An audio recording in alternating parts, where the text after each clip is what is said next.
Greetings, Comics Land. Today we've got something pretty interesting for you. That's right, an exclusive interview with Denver music pioneer Little Fyodor. As it happens, I took this interview with Little Fyodor in November of 2023 and haven't gotten around to editing it until now. But it's a phenomenal interview. It was a lot of fun to conduct. So stay tuned. You're about to hear the lowdown on one of the wildest stories to come out of Denver music. It is a phenomenal interview and yet another milestone in the pursuit of Denver music journalism. Hang on out there, hang 10, tune out, tune on, and tune in. It's time to interview Little Fyodor.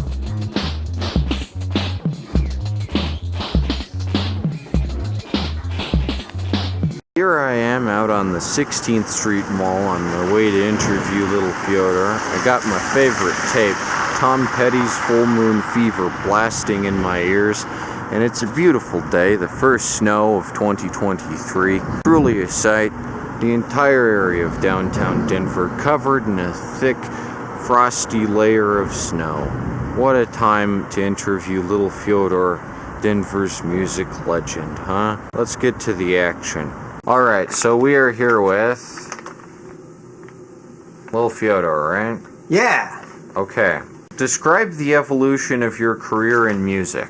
Well, as a kid, I started listening to AM radio as an 11-year-old, and I got really into it. My favorite song was Spinning Wheel, and my favorite band was Creedence Clearwater Revival. Mm-hmm. Then I started playing guitar in a covers band, and I really sucked at that. But we did, I think, 2 gigs, and one girl came over to me and said, "You're good at that." And I thought she was, like, making it up. Only later did I realize maybe she liked me. But then I gave up music when I went to college because I started listening to ELP and Yes, and I thought I could never do that shit. So I just stopped playing music. But then, then I started hearing punk. Sex Pistols, Ramones, Jonathan Richman just made me feel like, well, technical ability wasn't the point, was it? Nah. So I picked up the guitar again when me and Evan Cantor moved from Virginia to Colorado, and we settled in Boulder in 1981. And at first I was trying to get him to, well, now I gotta backtrack. Towards the end of that time back in Virginia where I went to college, I started, after my last year of living there, when I was after graduation, I was very alienated. I just didn't think I fit in anywhere. You've probably heard it before, but it was me that it was happening to, and I never really heard that much about that back then. But so that's how I felt. I felt I was very alienated, and I started writing these short stories expressing my feelings. But I realized I wasn't really much of a writer. You know, like one paragraph or a page was like the extent of my like short stories. So I started writing songs. This roommate who was a drug dealer and brother of one of our other roommates. He wasn't really a roommate. He just trashed there, and but he had a guitar, and so I started picking it up, and I was like, hey, I remember how to play this, and now I don't really care how many chords I know or how good I can't play. I started writing songs on that, and the first song was Useless Shit, which kind of shows you where my head was at then. And then the next one was I Want an Ugly Girl, because I just kind of wanted to flip the whole point of view of normal society on its head. And me and Evan Cantor moved out to Colorado, and he had this recording equipment, so I started, record Little Fyodor songs on his equipment, which he had very mixed feelings about. I think he kind of thought he was, discovering this gem of an unknown genius, and he was actually the one who named me Little Fyodor. After I was turning him on to Dostoevsky, Fyodor Dostoevsky, and then I started showing him these song lyrics, and at first he was like, I don't know, you gotta work on these, you gotta show the joy of evil, not just, you gotta show people acting out, and I was like, well, I'm not sure if my characters like being evil. And he thought for a moment and went, I see, these songs are like Dostoevsky characters. And then he called me Little Fyodor. And then we put together a band called Walls of Genius. I'd made a deal with him to record me in this then expensive $300 a month apartment, which actually was this house in the middle of El Dorado Springs, where this rich woman had wanted to rent it to an artist while she moved to New York City. So I said I would pay part of his rent because he didn't think he could really afford it.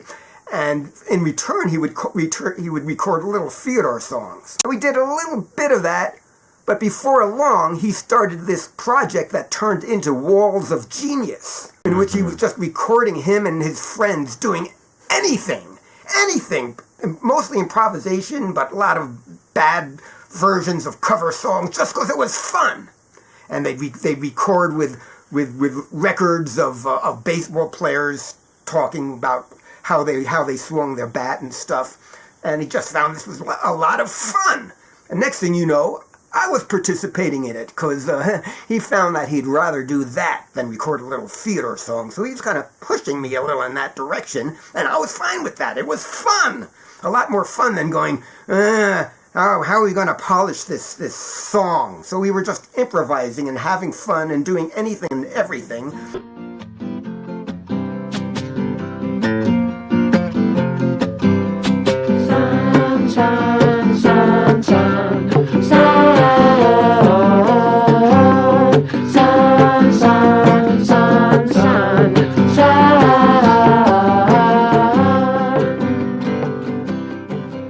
We became part of the 1980s cassette network underground, where people were trading cassettes. We did sell some. We actually sold a few hundred over 3 years, which is pretty good. But we also traded cassettes and tried to get them mentioned in magazines, and it was this whole cassette underground, the cassette network, I think is what the guy who wrote a book on it called it, the cassette network. We were also later mentioned in a book called Unknown Legends of Rock and Roll. They had Richie Unterberger wrote 2 pages about the cassette underground of the 80s and 1 sentence about Walls of Genius. So we were, we had a lot of fun doing that, trading cassettes, being part of this worldwide scene of cassette makers, people who would do it. They were DIYers, do-it-yourselfers, and they all, and that extended to their technology. But also, that was before, digital technology. Maybe there was digital delays. That was about it. And there was no internet, nothing like that. No, before CDs even. Right. And so people would record on cassettes because that was the available technology, and mail it in the mail because that's what you could do. That's how you got in touch with other people around the world doing that. Stories behind all of these. I used to play them on my radio show. I had 2 radio shows, Under the Floorboards, which focused on weird shit sounds, and then I also had a show called The Cassette Underground, on which I played cassettes. I did that during the day, so I played slightly more accessible stuff. It was one of the weirder things on during the day on KGNU, but it was not nearly as weird as my late night show, in which I played cassettes and any other format, CD. So that lasted for 3 years, and then we broke up. Usual stuff, Lennon, McCartney, etc. And that's when I went solo as Little Fyodor. Although even during, if you're following closely, you notice that Little Fyodor was really born before Walls of Genius started. And during Walls of Genius, sometimes I'd get a Little Fyodor solo gig or solo set. I eventually put out, in fact, the very first Little Fyodor single happened shortly before Walls of Genius broke up, and it was it was more of a side project then, and it had the Walls of Genius house band. The people in Walls of Genius were playing the backup instruments and helping me out, and it was actually released on the Walls of Genius label, along with some experimental stuff I did on the Walls of Genius equipment on the second side of the cassette. So it was practically part of Walls of Genius to begin with. But then we broke up, and for the last, it's like, whatever, Johnny Rotten talking about the Sex Pistols and stuff like that, Nico talking about the Velvet Underground. It was really, except, I don't mind talking about it 1 iota. I love Walls of Genius, but it really was 83 to 86. So that's what, 37 years 37 years ago we broke up, and I've been Little Fyodor or Little Fyodor and Babushka since then. What was Denver like in particular during the 80s? Well, it was much more of a cow town and much more of an industrial wasteland. A lot of stuff downtown was ripe for artistic, taking over and encroaching. We became part of the fabric of the city. Though in my first dozen years in Colorado, I actually lived in Boulder. I lived in Boulder from 1981 to 1993. And back then, sometimes you had to feel a little bit of an inferiority complex about that. Because Boulder was just for hippies. It was just kind of like too nice a place for a true artist to live. That was kind of the view. And, industrial music was big, and a better place to be inspired to make industrial music than in the warehouses of Denver. But one of my favorite Colorado industrial bands was called Naramsin, and they were based in Boulder. But that's where I lived till '93. And back then, I definitely had an image of Denver as being kind of sparse and scary in a way. And I moved here in '93, and there was definitely still some stuff going on in the downtown warehouses and stuff, but it was becoming a little less. Glob and Rhinoceropolis became kind of, big, and 12 Monkeys became big in those kind of spaces, but they kind of faded away since then, and now, it's a scary thing. It's one of those paradoxes where everyone is worried everything's being gentrified, and while at the same time we're being crushed by the capitalist fist. It's I don't claim to have it all figured out, but right now it's tough to find cheap, desolate spaces in the middle of the city. Be somewhere, but they're not in the middle of the city. Right. You say Denver was a cow town. Often these days Denver is characterized as some kind of bulwark of the western frontier. Would you say it was more so industrial? Would you say it was more so typified by factories and industrial areas?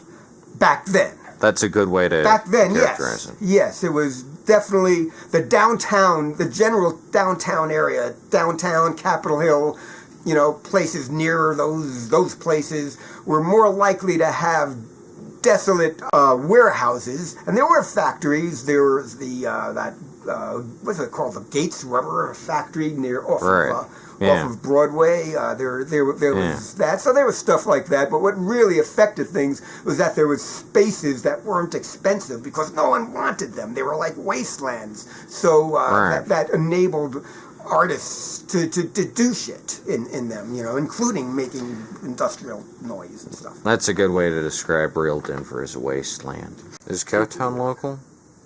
Yes, Cowtown. Yeah, show us one. Is Cowtown. a very fascinating story. Cowtown was Peter Tonks and whoever he could get to play with him.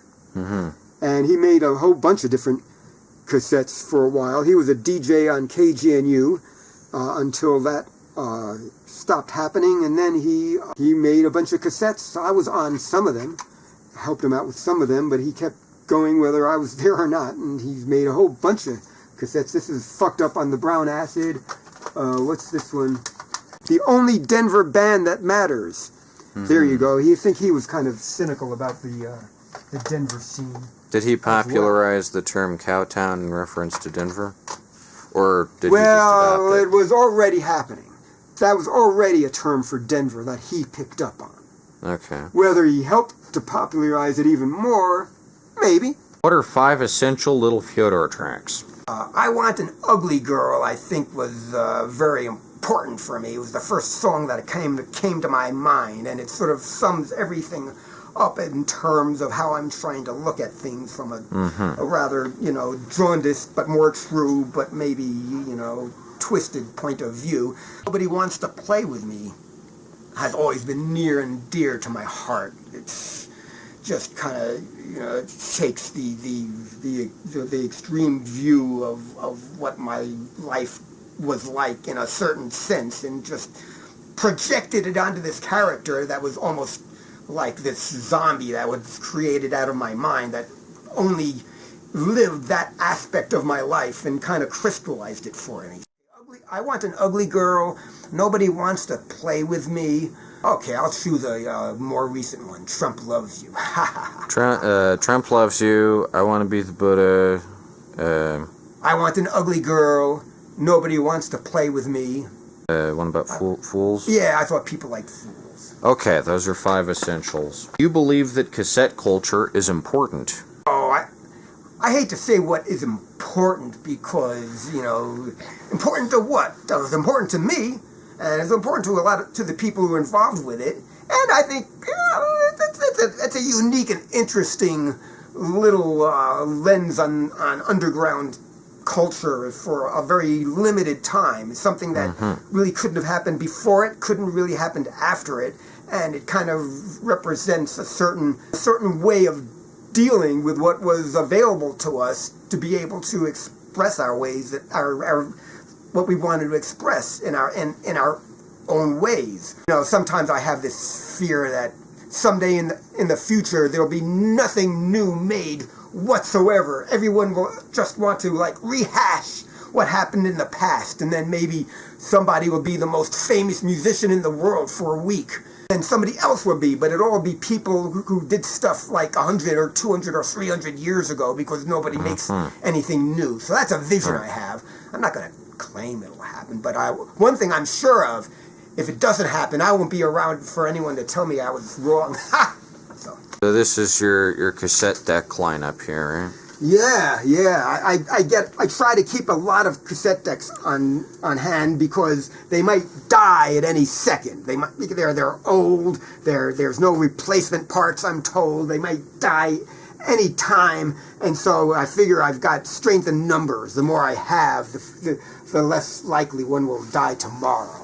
Yeah. And this is kind of a slightly fancy one, but I think only one side of it works. Only one side of one of these work. I forget which one. There's almost Sony, JVC, Onkyo. This is a digital cassette recorder that I've never really used. I wanted but I wanted one because some shows, when we opened for Negative Land, they recorded our performances on digital cassettes. So I kind of wanted to have a digital cassette deck to be able to download those, tape off of them, though I never. Well, digital cassette is mostly obsolete now. Nobody really takes it seriously. I believe you. And this is a standalone CD recorder, which I got back when I didn't really use computers for very much, and it's still kind of nice and simpler than a computer. What year did you open for Negative Land? 1994. We opened for them for 7 shows in California and drove their equipment van. Are they very passionate about digital cassette? Did they see it as like the future? I don't know if they ever brought it up. This is something that the engineer had behind their sound man had behind his I don't know. I don't know if they were using it too or not. There's only so much you can remember. I just know that the engineer was using it for recording our shows. Do you use these decks mostly for listening rather than recording? I don't really use them very much at all because I mainly listen to WFMU, but I want to have them and just in case. We are actually going to do a set in December at Hal McGee's Apartment Music, and I wanted to try to listen to some old tapes that we have for backing tracks. So I want to make sure that I have some working cassette deck. That's a good idea. Stock up on them. What's this over here? This? Yes. It's a Pioneer receiver. My older brother got this for me when he was working at a stereo store in 1976. So that's from the 70s. Yeah. And I'm the only owner of it since the 70s. Sound was an incredible local band. But didn't last very long. When from? Late 80s, maybe early 90s. Okay. Maybe more like early 90s. Would you recommend Hound for any dinner? Well, the band's not playing anymore, but if you actually found any of their music anywhere, I would definitely recommend it. Is it pretty easy to find? No. No. It is not easy to find. I would assume. But it's very good. I like it. It's They exemplary. had a power to them. I'm not sure if they ever captured it fully in the studio as they were live, but live it was just That's a live album? but I don't know if that's live. Oh. How many Have a Happy Day. How many Cowtown albums you got? It could be close to a dozen just looking at them. They put out a lot. They're very prolific. Yes. Swampland in Heaven. There's another one. And City of Worms, just a little bit under it. And there's Evan Cantor, formerly of Walls of Genius. How about this keyboard over here? Well, that's an interesting and very sad story. My usual repairman that I know in Boulder has told me that it cannot be fixed. That he can jerry-rig it, but for hundreds, maybe even thousands of dollars, that he couldn't even guarantee it would work till I got it home. I might sell it for parts. I'm also hoping to maybe buy another one. They're expensive, and my repairman warns me if I did buy another one, well, it may not even make it to the end of its guarantee. They're all old machines, and unless you're a tinkerer, which I'm not, unless you really know your electronics yourself, it's a pretty risky thing. But I love this thing. Oh, here I'm being so negative talking about, but my heart is actually broken because it's the only real synthesizer I've ever owned.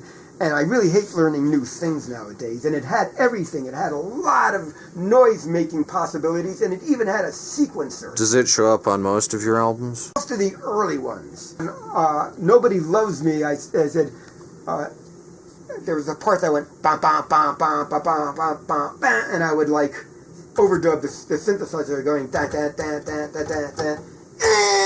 Nobody loves me and the guy could breathe it. I don't believe in morality.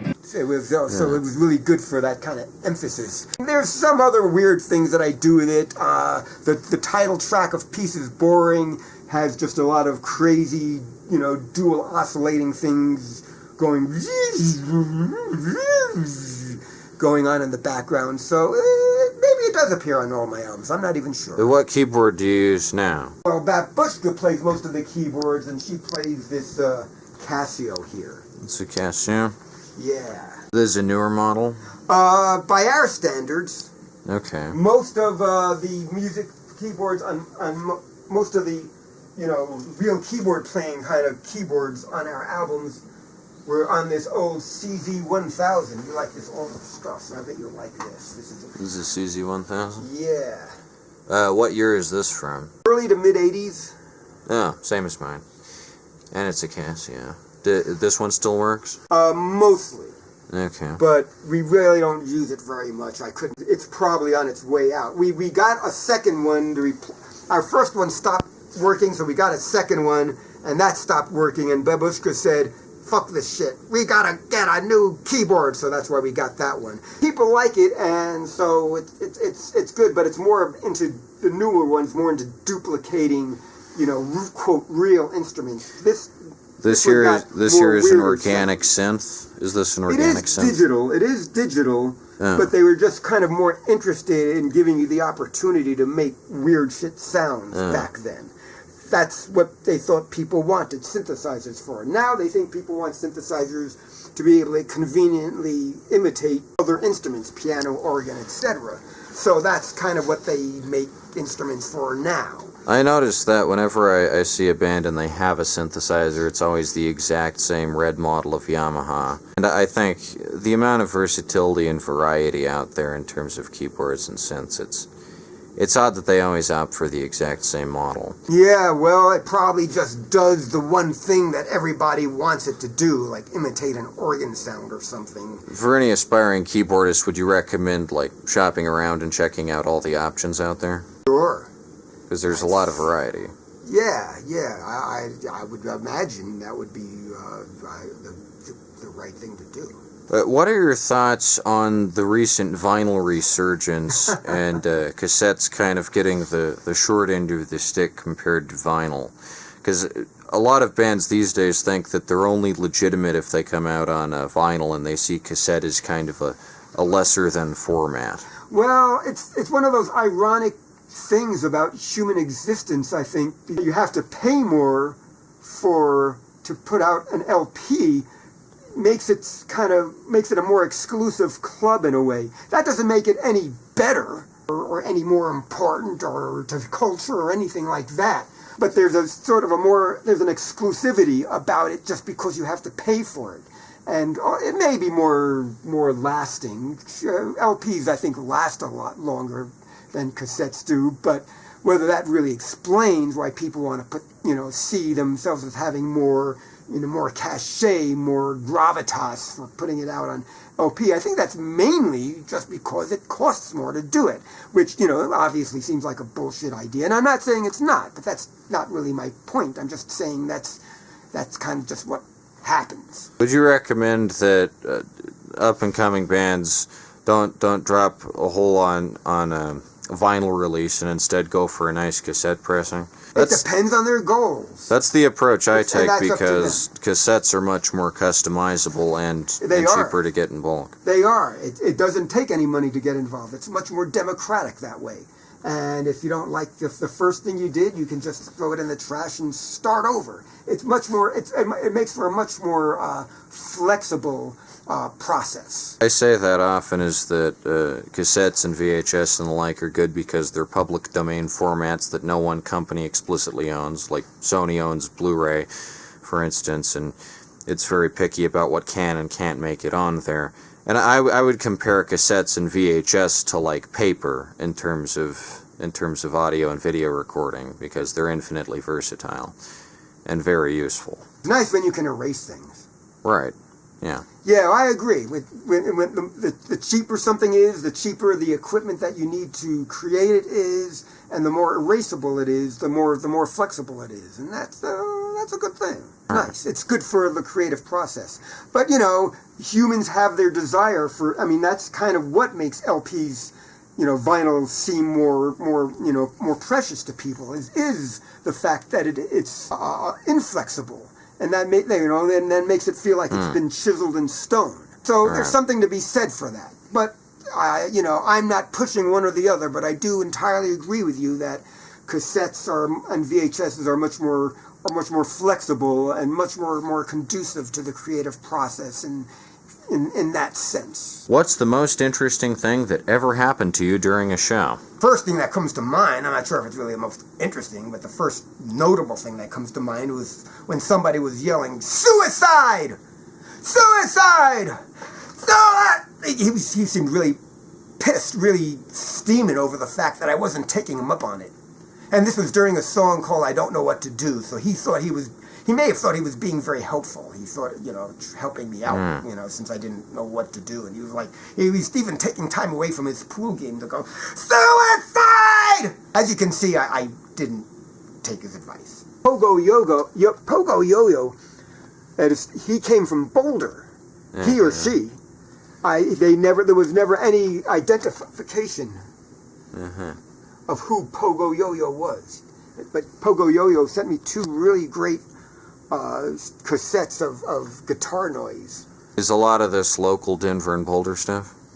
There's a little emphasis on that, mainly just because that's who knew me the most, and that's who sent me stuff. Right. But it is from all over the world. Would you say there are some tapes here that can't be found anywhere else? Then right here? Yeah. Some music that can't be found on the internet or even in most cassette collections. Yeah, well, unless you were an 80s cassette networker, you're probably not going to have most of these. Most of these are what percentage? 80-90% of this is all functions 90%. Of the 80s or early 90s cassette network. That unless you were plugged into that, you would probably have no idea what it was, unless maybe a few of the Boulder people might know, I don't know, Room 291, for instance. I doubt anybody knows Pogo Yo-Yo, and they were from Boulder. Right. There was a Boulder address on it, that's all I know. And two, well, he was from Colorado Springs. Does that count? Yeah, that counts. That's Jeff German. All too often I find Colorado Spring music is underrated by Denverites and Boulderites. And Jeff German, who's the last I heard, he was in Arizona. He was an amazing advocate of all sorts of experimental music. He started off, forget now, but he's been in Blowhole and he's been in City of Worms and bands called Big Joey, all of which are doing different types of experimental music. And the last I knew, he was like improvising with bowing parts of a cactus. Is Denver competent at appreciating and recognizing its artistic canon? Nah. But I'm not criticizing. That's just Denver for you. It's human nature for you. Nobody, you know, I really can't expect anyone to be interested in the same things that I am, because that's weird shit. Most of the time now, to be honest, I listen to this radio station in from New Jersey called WFMU. That's my main plug into culture lately, because I'm just too lazy to play.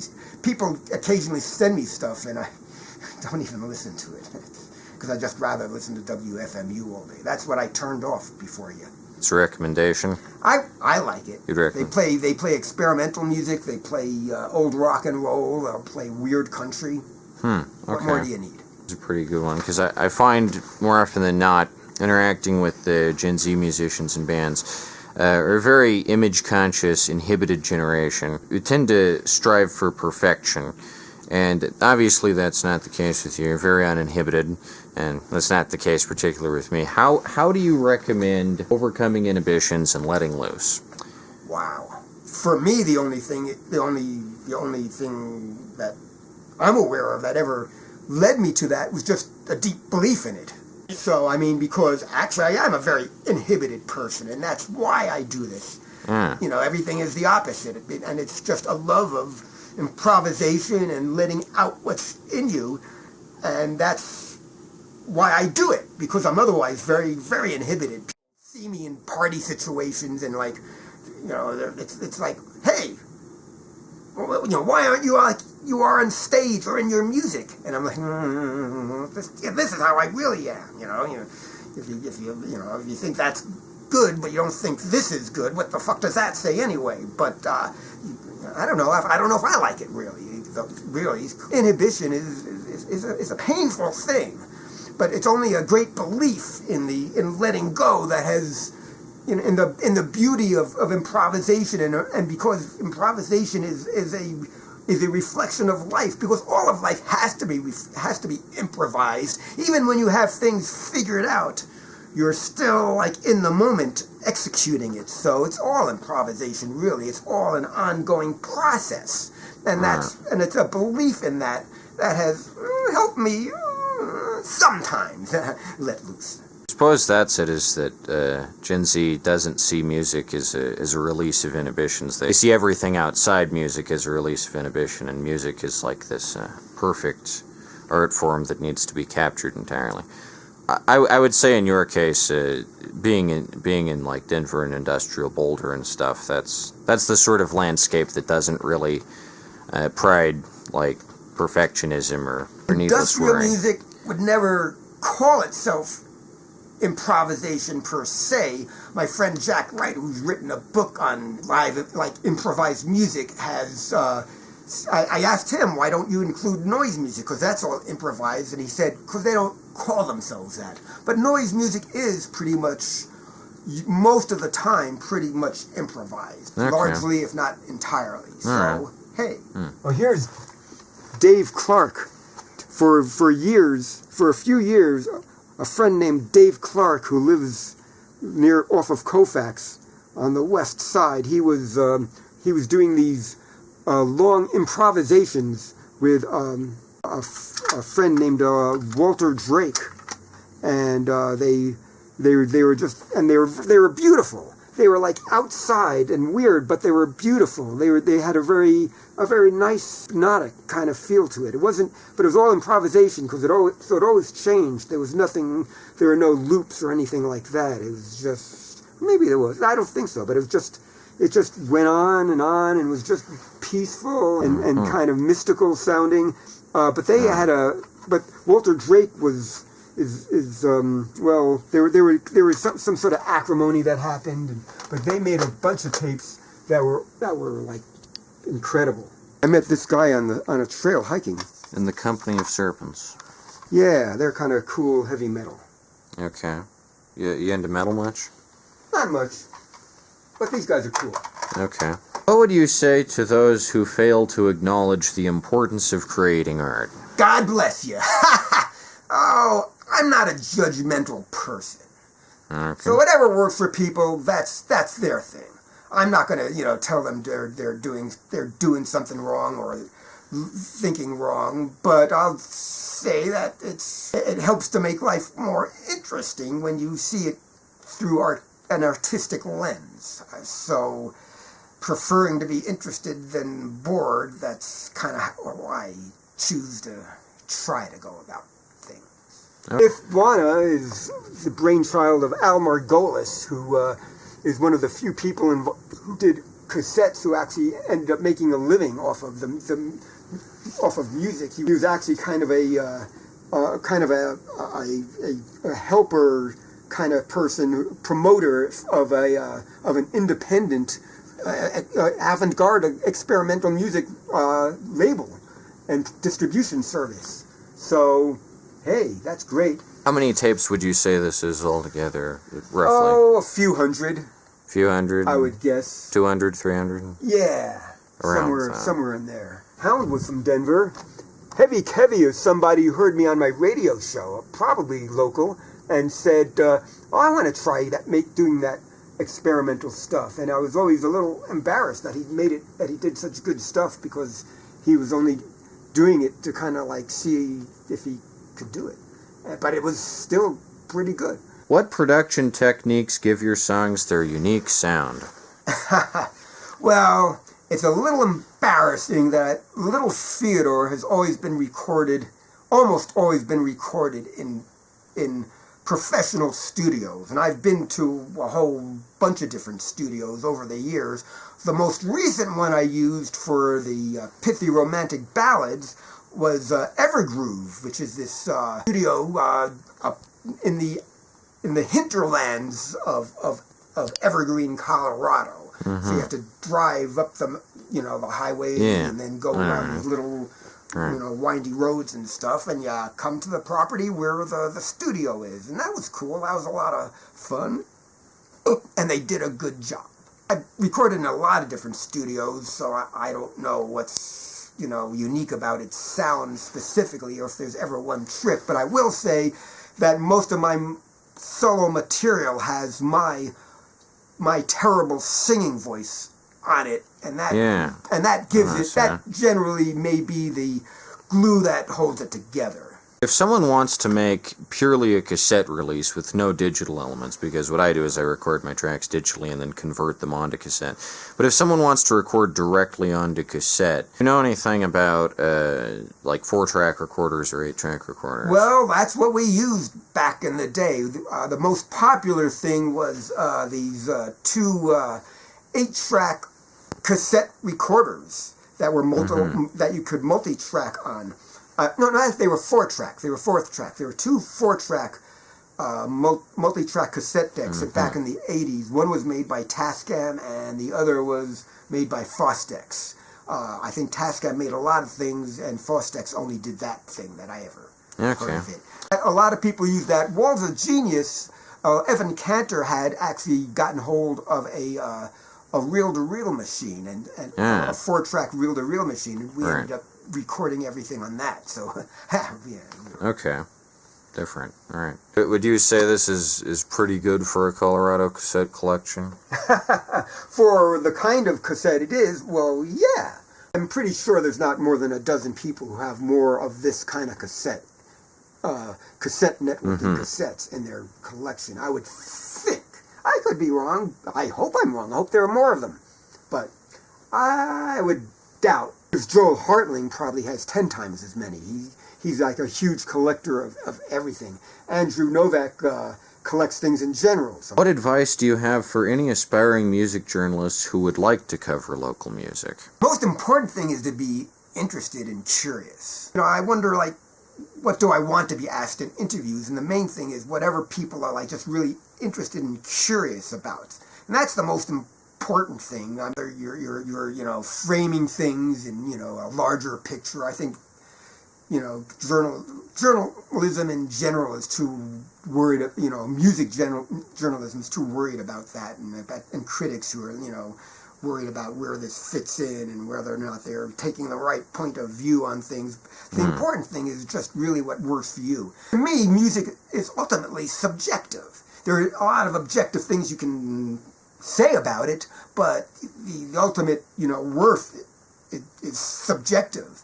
So saying what somebody, personally believes, describing it at that, admitting that that's what it is, rather than some kind of fact or some silly shit like that I think is what makes the most interesting journalism. When you're talking about what's meaningful to you and admitting that, and you can describe why it is. But that if you're beyond that, all I can say is the more interesting things you say, the more interesting you'll be. But that's I don't know how to tell people to be interesting.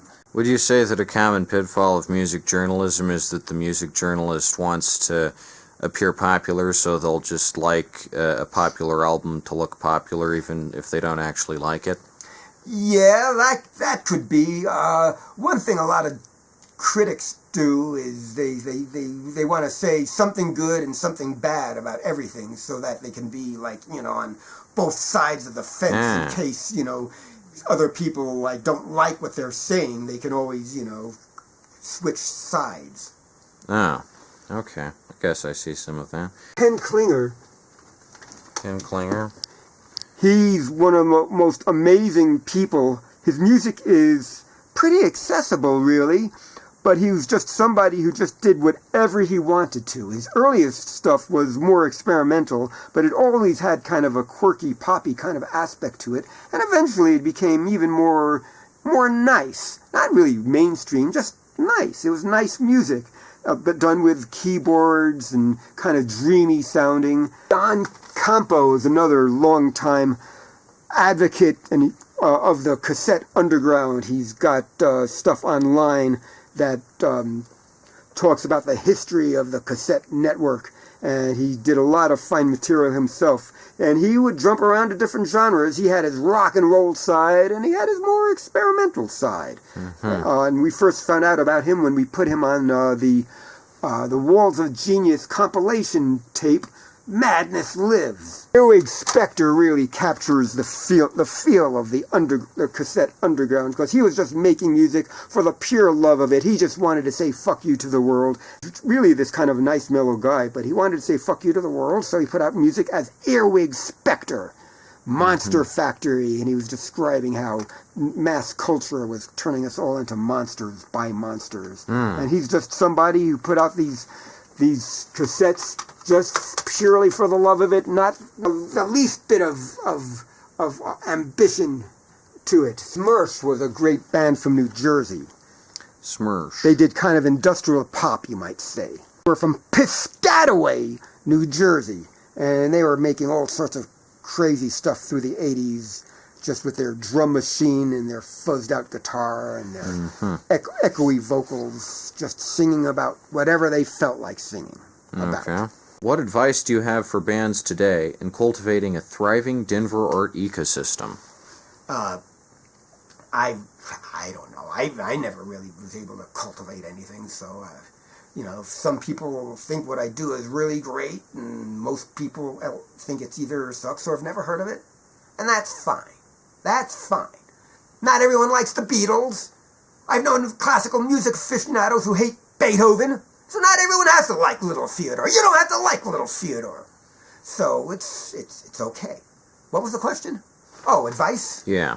Oh, yeah, well, don't be like me. Would you say that Denver bands shouldn't expect national fame or to be the biggest thing ever? Because being in Denver, you're not going to be the biggest thing. I had a friend telling me I should move to San Francisco back in the 80s, and I would have a lot more of a following, and he was probably right, but I just didn't want to be that ambitious. It's a personal, places like San Francisco, Los Angeles, and Seattle, every once in a while a smaller city will create a certain movement. Supposedly Omaha had some sort of big big music movement. It probably did. At some point. So anything's possible. Anything's possible. You got to go where your heart goes, because, you know, if you're not fucking enjoying it. My theory is always that I was willing to sell out once I was paid. Now, but if I wasn't being paid, I was going to do what I, you know, believed in. If somebody wanted me to, you know, to scratch my ass for $1 million, I'd probably do that, though. I don't claim to be above that kind of shit, but I also figured that it wasn't worth selling out until I was paid.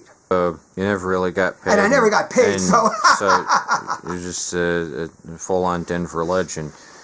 I find that's often the case, is that a lot of bands feel that they can, like, live up to the success of a Californian outfit, but statistically and mathematically they just won't, and unless they move to California and become a Californian band. But if they want to be a Denver band, they have to play to Denver sensibilities and accept the limitations, the physical and cultural limitations of Denver. Naramson was I mentioned them already. They're from they were from Boulder, and here this is called obviously a major malfunction. That was a reference to the shuttle destruction, the space shuttle explosion. Ah.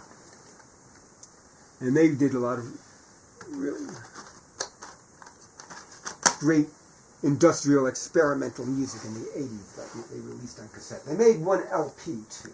Any final thoughts? Oh, what can I say? You know, I'm an attention whore. That's why I do interviews. And it's fun, too. It's fun to be Little Fyodor and express Little Fyodor-like thoughts, because I don't usually do this. Oscar Wilde once said, give a man a mask and he'll tell you the truth. So I don't know if that applies to everyone, but it applies to me. I need to be this way, to be able to express myself, because otherwise nothing seems to really matter. Who cares what I have to say?